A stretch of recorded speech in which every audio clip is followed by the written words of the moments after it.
Amics i amigues, promocionen aquesta biografia d'en Carles Acutis, d'en Carlo Acutis, Carlos Acutis en castellà, la podeu trobar en català i en castellà pel CPL.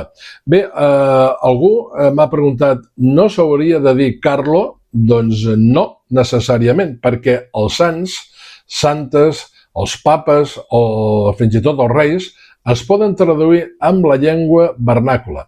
Per exemple, aquí tenim alguns casos. Un, quan s'adreça a Sant Francesc d'Assís, no diu Sant Francesco d'Assisi. Quan parla de Clara d'Assís, no diu Chiara d'Assisi. Hem parlat durant bastants anys del papa Francesc, no del papa Francisco.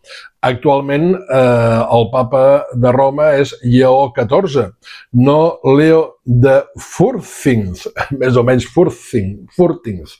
Es diria, el meu anglès és molt dolent, és americà, per tant, s'hauria de dir Leo.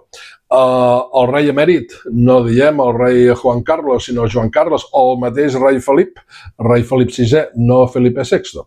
Per tant, doncs, Carlo Acutis li podem dir perfectament Carles en català o Carlos en castellà.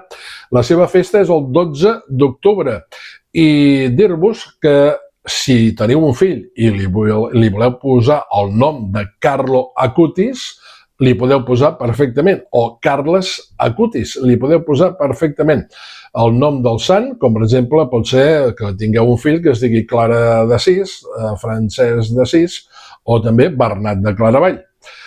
Aquí tenim, doncs, aquesta resposta a tota aquesta pregunta tan curiosa que em deia, no? Carles Acutis, el ciberapòstol de Déu.